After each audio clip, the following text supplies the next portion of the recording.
everyone, and welcome to Full-on, your Fulham Central Football Podcast. I'm your host, Ash Woolford. Joining me this week for our international break episode is AJ. How you doing, mate? Sad it's international break. Happy to see you guys.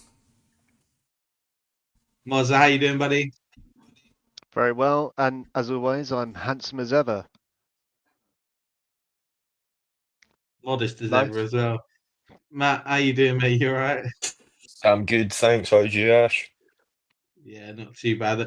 We're here, as it's an international weekend, we've got no match preview that we would normally do.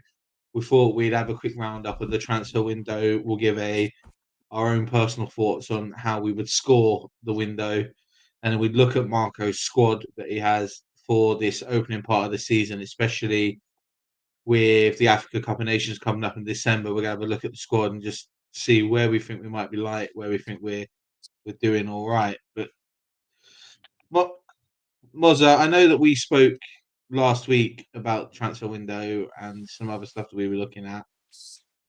Ignore the dates that the players have come in. How happy are you with the players that we've actually managed to bring in to the squad over the last couple of days? um, I got to the point where I would have taken anything, to be honest. I know you said ignore the dates there, but that seems to be the main factor that can't really be ignored. Um, just a peek behind the curtain off air before we started recording, I was watching a quick interview, which I didn't get all the way through, with Kuse Asari. I hope I pronounced that right. On the Fulham website, and it says very happy. And I know he was pretty much last minute. He looked shattered. My point is, we didn't sign enough players. We didn't sign them in enough time. How quick are they going to be able to gel?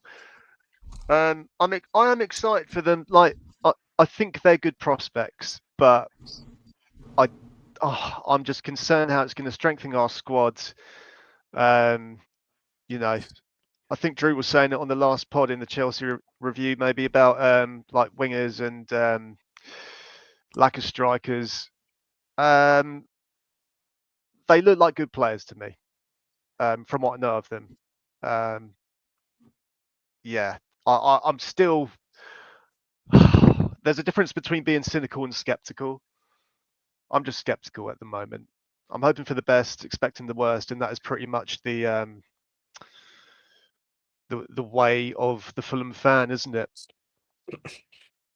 Yeah, I think that's fair enough. Shout AJ, 4 players brought in overall. I know that we said at the beginning of the summer that realistically we needed probably 7 or 8 players coming in.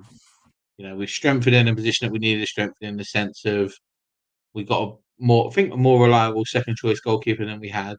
There's no offense to Stephen Bender. I just don't think he was quite up to scratch.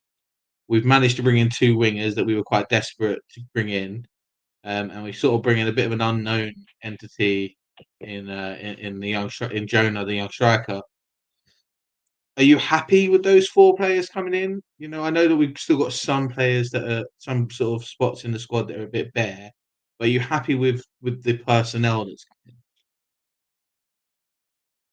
coming It's a tough one because the individuals, yes, I've got no issue with them.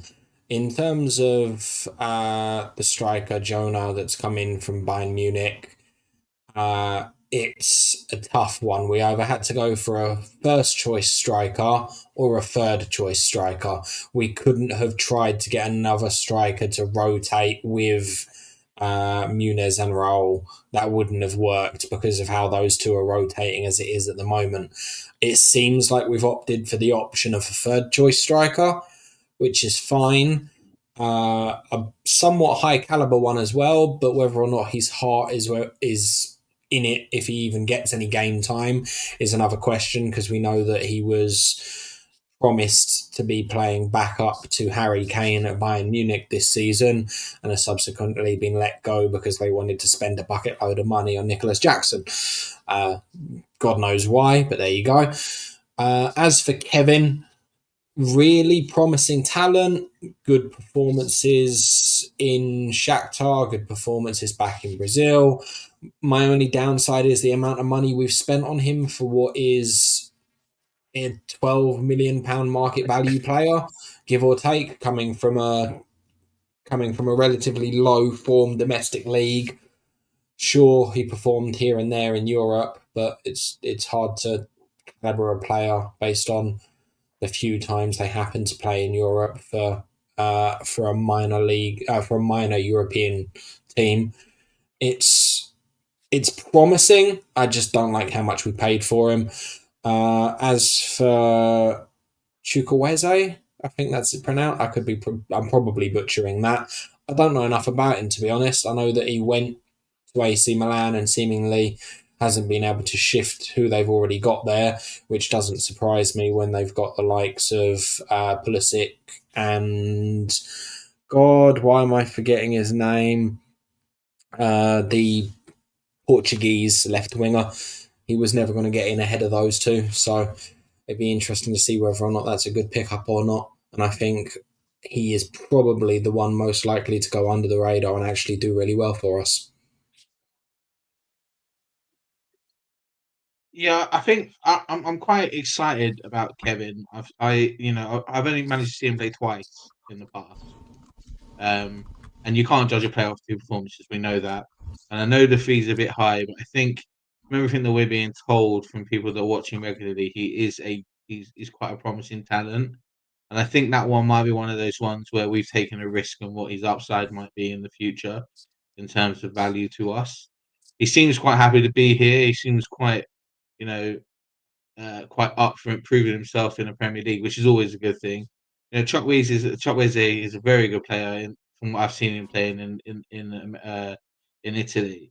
He's probably just been one of those players who's been quite unfortunate in the sense of playing time hasn't always been guaranteed to him because of the players ahead of him, but it's a good signing. The other two are real sort of unknowns, right? The goalkeeper, unless you watched a lot watched a lot of I him completely playing. forgot about him. Sorry.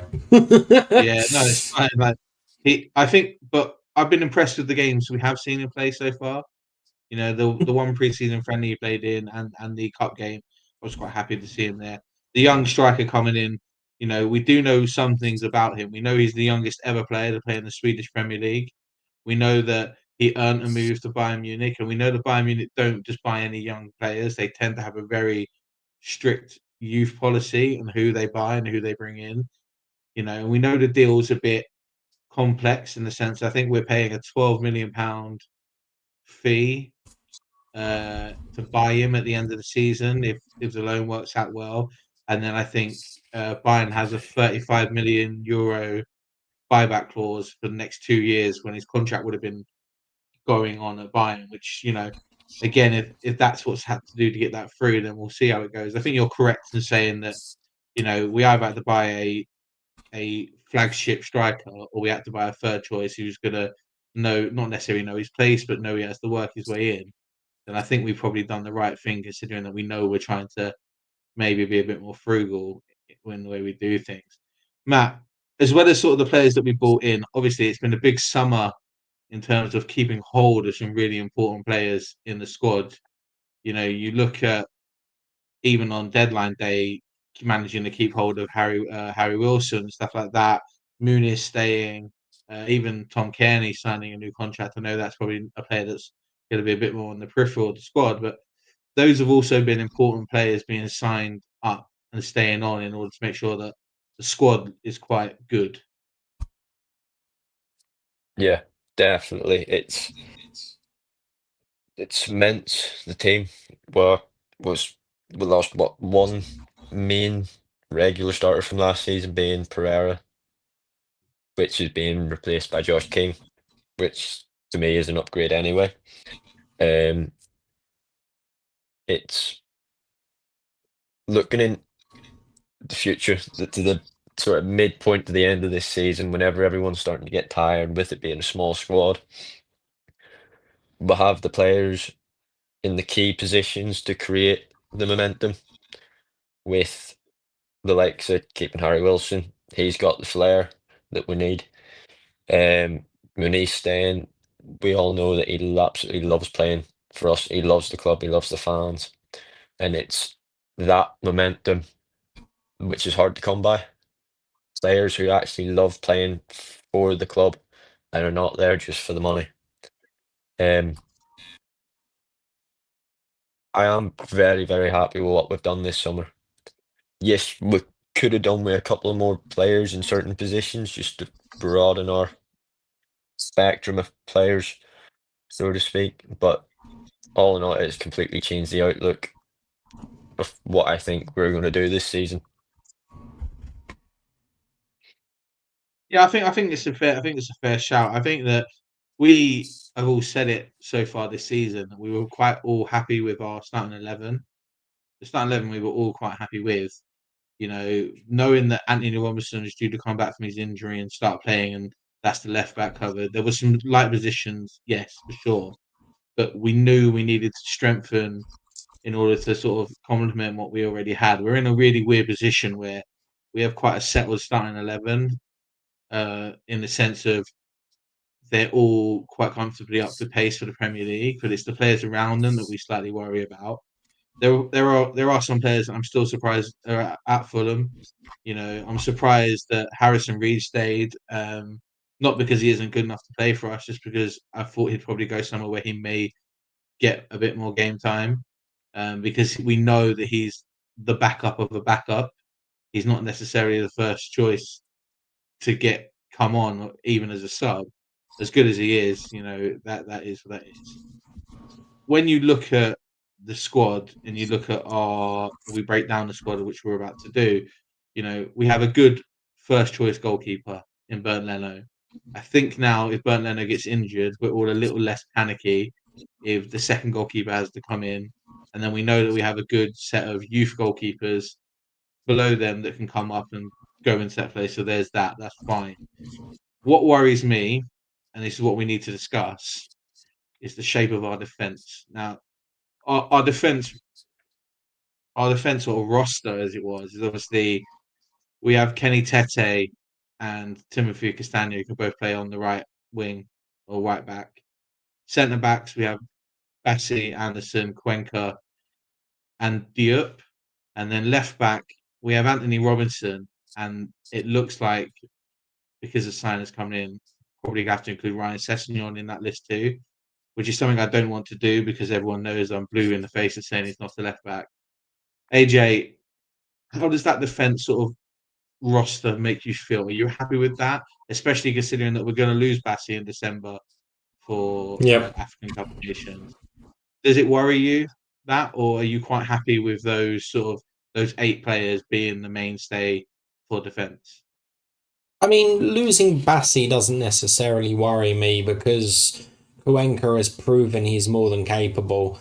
I mean, didn't he start last season against Man City and put in quite a strong performance? So it's not like he's not capable of putting in big performances in big games. It's not like he's only playing cup fixtures and looking good against weak opposition. He's actually playing in some decent sized fixtures and showing his own. So I'm comfortable with Cuenca, but I think we probably need to bring someone in, whether or not it's an upgrade from the academy or whether or not it's someone cheap on a half a season contract in January just to play as cover, because God forbid Bassi goes out to the African Cup of Nations and Cuenca hurts himself.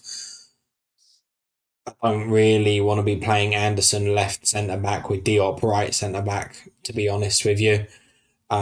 We thrive on having that natural left-footed left centre back. It's sort of routine and part of our play style.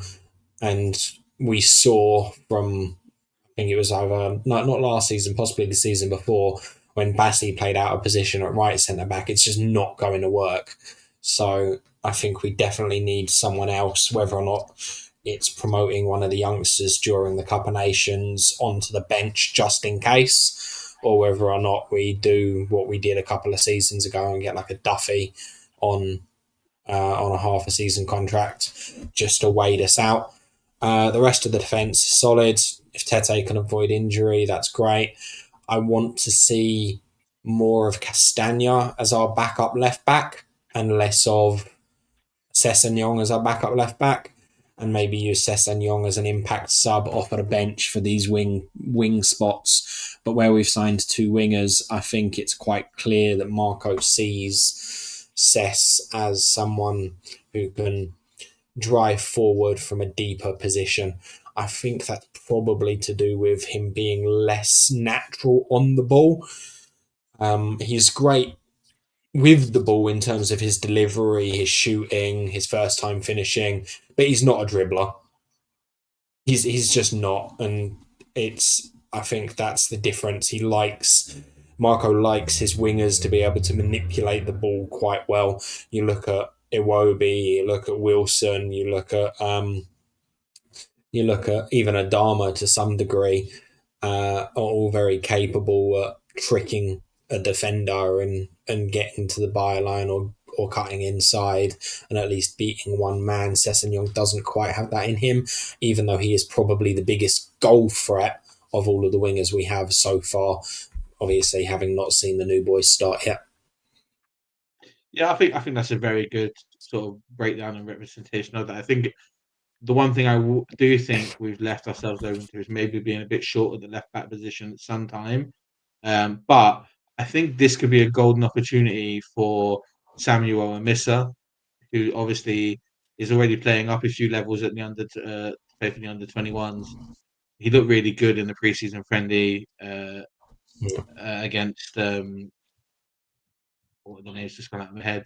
Sorry, he looked really good in the preseason friendly again, and we Hoffenheim. know that he's Frankfurt. pushing to come through to the first team a bit. So, we may well see him sort of push up and go into there.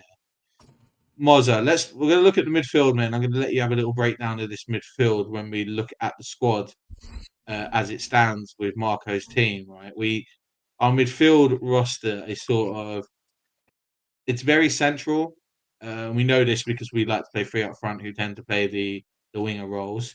We've got Harrison Reed there, who we obviously just discussed about potentially being a backup to a backup. We've got TC there, who isn't going to start many games this season, but he's going to be useful as a sub player. And then you've got the 2 stalwarts in central midfield who you worry if one of them gets injured in Sanderberg and Sasha Lukic. And then a bit more attacking midfield-wise now, we're left with Josh King and Emmanuel Smith-Rowe. How do you feel about that as a 6, as our main 6 for central midfield, considering that we'll always be playing 3 of them? Are you concerned about if we have any injury to Lukic or to Berger, what that may mean for the rest of the team? Yeah, well, I mean, it happened last season, didn't it? I think, what was it? Lukic broke his ankle. Anyway, he was injured at some point. Unless I'm wrong, we saw Harrison Reed get injured when we all travelled up to Villa, which was one of the end games of the season, one of the finals. Sorry to be facetious. I've had a look of concern on my face because I don't know if you're going off the actual Fulham website where they've listed the squads, because that's what I'm looking at right now. And I don't want to get too hung up on labels here, but yeah, as you just said, they've listed 6 midfielders.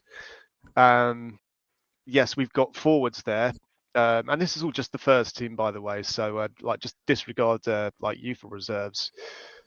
So they've got down forwards, 8 of them. Wilson as a forward, Iwobi as a forward. Sure, they can chop and change in those positions. I'm getting ahead of myself. We'll go back to the midfield. Berge, Lukic, absolutely essential. Lukic essential to doing some set pieces. I'm not a Pereira hater. I'm not going to dwell on things about him, but yeah, some of the set pieces I've seen Lukic play in the last 3 games, they've been a bit hit and miss, but boy, are they, way better than what Pereira was doing. So long may that continue. Him and Wilson as well. I mean, Wilson is very capable of free kicks, and we've seen him do corners as well, despite being down as a forward. But I see him more as a winger anyway. I agree with you what you said about Harrison Reed. I want to see more of him. I'm surprised he's still at the club. I am getting concerned about what happens in the Christmas transfer window. We don't seem to do much in that transfer window either. So I haven't got high hopes, but I think this all it's a shame really the way that we're all talking. This all sort of comes back to lack of depth of the squad, lack of players. Yeah, what if they get injured? Whatever individual gets injured, what are we left with? Who can we play with? Um, look, I, I'm not being facetious. You know, I've said before, I love Tom. I love Tom Keddy. What a great servant to the club. I thought he should have left at the end of this season, not because I've got anything against him, but thank the heavens above that he stayed. And yes, he won't be used much. Yes, he won't start many games. But at the beginning of this pod, when you asked me about the transfers that we have brought in, I'm just happy for anyone to be there because what else have we got? We can't just rely on what are we relying on? So sorry to give a long ramble, but look, I want to be positive about Emil Smith Rowe. I think he's been a different player to how he ended at the end of last season. However, he did start last season in a similar way, full of energy, scoring goals. Can he keep that consistency? We'll see. Josh King, we all know he's fire, hot prospect.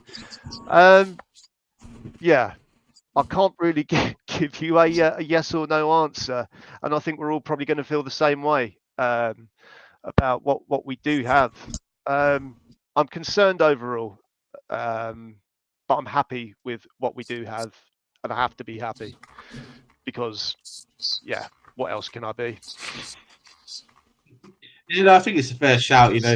If you look at the club's website, they've marked quite a few of our wingers off as down as the forwards, but that's because of the way that Marco sets the squad up. We know that there's four banks of players, not three banks of players, and you have to look at those wing. He likes those wingers to be very much attacking and almost sort of backup strikers as it is.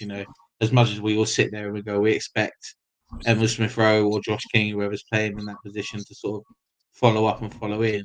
I think that it's important that those four positions do that. It's one of the good things about the two of the players that we brought in is they got a lot of pace, and that's something that I think we've been missing. Matt, we'll use you to go through the forwards, mate. We'll look at that front eight, as it were, on our roster of sort of strikers, as the website has it. We have Raul Jimenez there, who's obviously the main striker, along with Rodrigo Muniz, and then you've got Harry Wilson, Adama Traore, Alex Iwobi, Jonah Kusiara, Samuel Chukwueze, and Kevin Santos de Lopez de Macedo is his full name, but we'll just call him Kevin because I think that's what he prefers. You look at that as a set of front eight. I'm not too disappointed with it. I know that there's going to be an awful lot of discussion around Muniz and Raul about who should be the striker who's starting, who's the striker who should be finishing games. We know that now the way the football runs, you almost like rugby does. You have starters and you have finishers. And I think that one of the things that Marco does do very well is he rotates those two around quite a lot, which I think will be good. And we don't know. Jonah Kusiara is a bit of an unknown in the sense of what's coming in and what to expect there and how Marco's going to use him. But how do you feel about that as a set of eight, as forwards, as it were? How happy are you with the wings? Considering that Iwobi's on that list too. And for me, and I know AJ would agree with me on this, I want to see him playing quite a bit as a number eight more than a winger. I want to see him having that opportunity to play an eight more. But how do you feel about those as a sort of a front of forwards roster? I think that our attackers are hands down our strongest positional set point.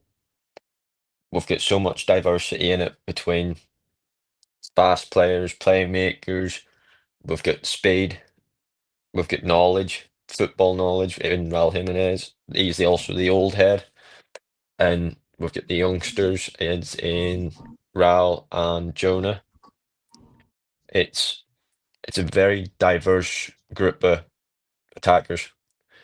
I don't think that we could have done any better with the transfer window, bringing in the attackers that were brought in.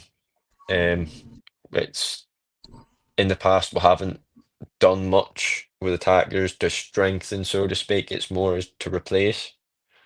Whereas I think this year we've brought in and we've strengthened a lot with what I've seen off Kevin and some of the videos that I've seen of him playing. He reminds me of what Neymar was like whenever he was younger, whenever he was just coming through Barcelona.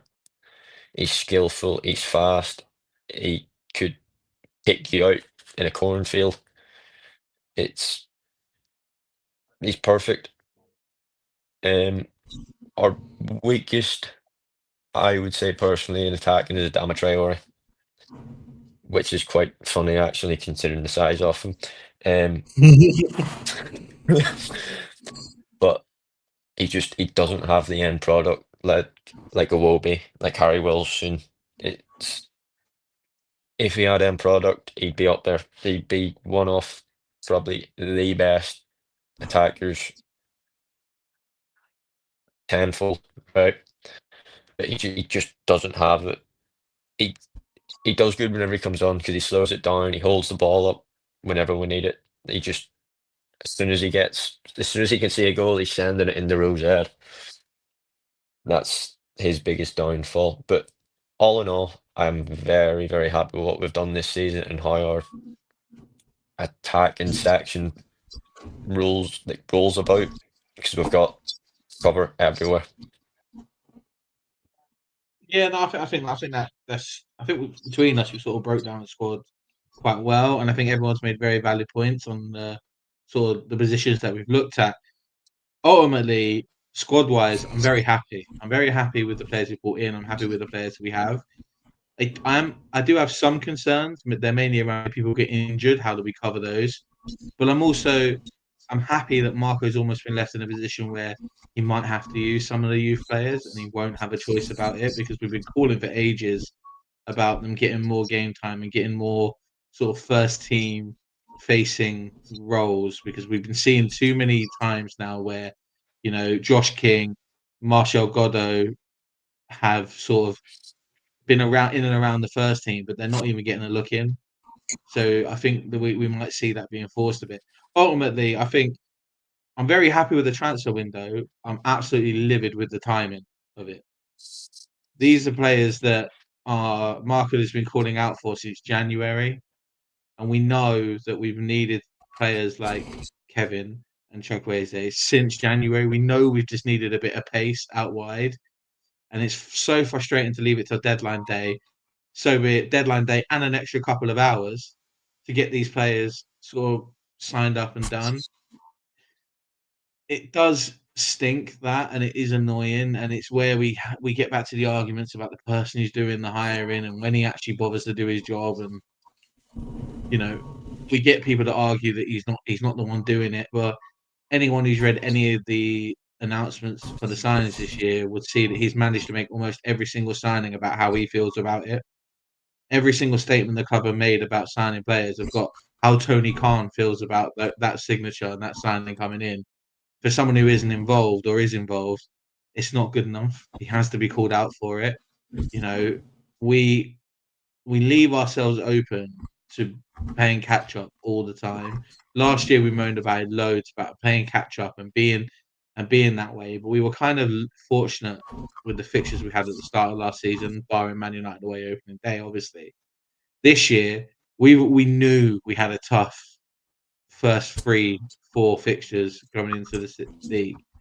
So to give ourselves a handicap at that already is frustrating. We're lucky that Marco's managed to have a tight knit squad that's got 2 decent results away at Brighton and at home against Man United. Not going to talk about Chelsea because we all know how we played in that game and how unlucky we were and stuff like that. But it's got to be done. So look, let's just go around very quickly. Last thing I want to do before we sort of chuck off, I want you all to give a grade to the transfer window. A being obviously the best it could be, F being complete failure. I want you to just give me a grade of how you feel about it. If you were to mark it FIFA style about how you think this transfer window's gone. I just want to get a gauge of how you feel. AJ, I'll start with you, mate. If you can give me sort of a grade, what would you say this transfer window's been? D. It's D for me. We brought in a couple of promising players. We've paid over odds for them or got them on loan, so there's no guarantees on their performances or whether or not they'll be a financial asset. And then we've left it until the last minute to even do that. So we now have a longer period of them integrating into the squad. It may take a season for Kevin and Chukwueze to get used to the league. Whereas if they were given pre-season to know what they needed to get used to, it might be easier for them. Such is the way of football, and such is the way our club is operated and run. And I can't score it any higher than a D for that. They're lucky it's a D, to be honest. I think it's a fair shout. I think mine will change because of that too. Mozza, how about yourself, mate? Give us a quick sort of how would you grade this transfer window? I think AJ's been very generous there. As tempting as it is to say F, I don't want to go either end of the spectrum because an F would be total failure for me, which it hasn't been. We brought in some players. Is it too little, too late? It's hard to predict at this point because we haven't seen them play yet. Had it been amazing, I still don't know if I could have given it an A. Well, nothing's perfect in life. Nobody's perfect in life, but I don't think anything is totally imperfect. So I'm going to go for E. Not because I'm disappointed in who we've signed, just how we've signed them, and the way the business has been done or lack of with such little time. Yeah, I think you're both maybe being a little bit harsh, but I completely understand your feelings towards it, and I'll explain why for mine in a minute.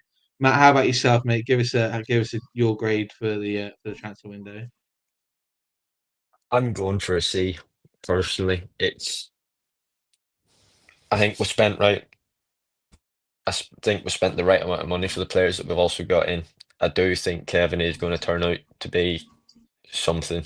I don't know what. I don't know. I just have a feeling that he is going to turn out to be something.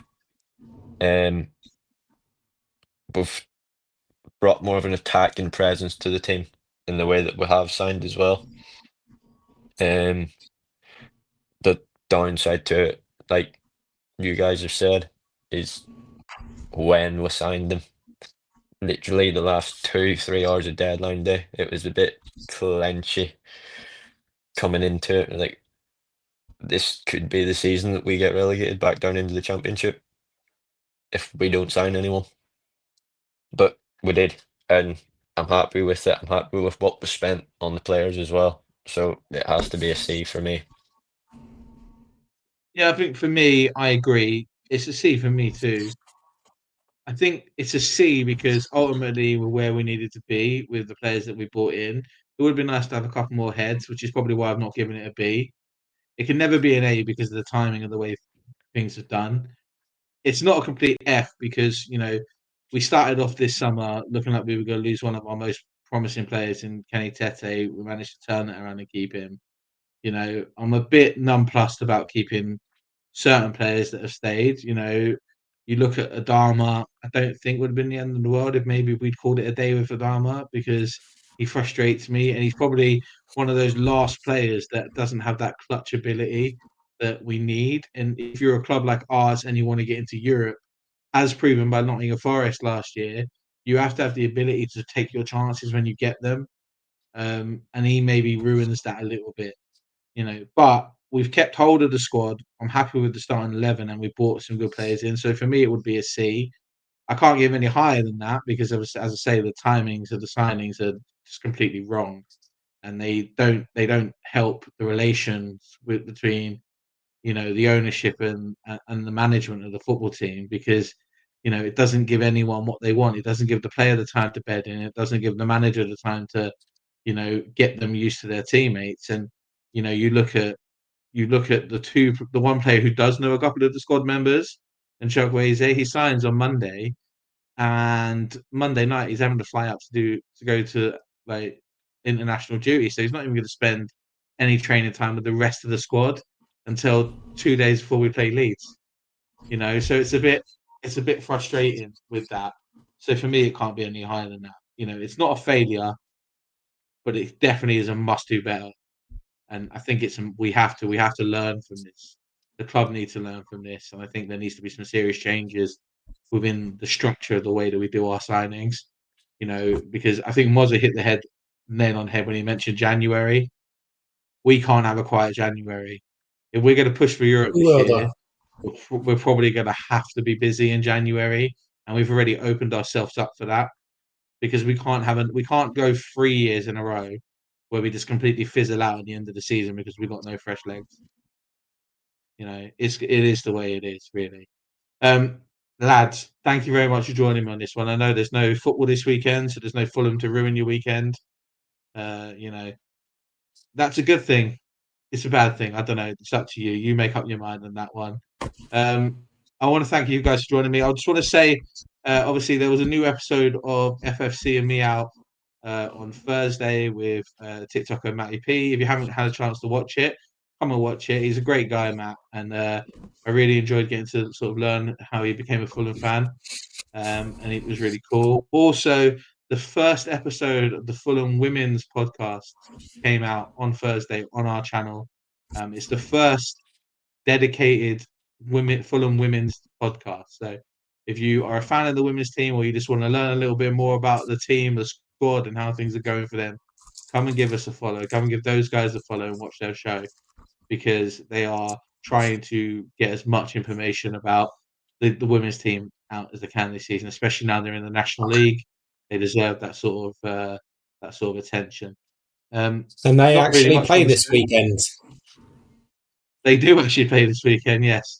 There's not really much more to say, other than we'll see you early next week, probably on Tuesday.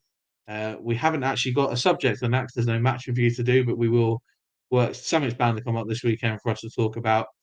Other than that, have a good weekend. Have a good week. We'll see you next week. Come on, you Whites.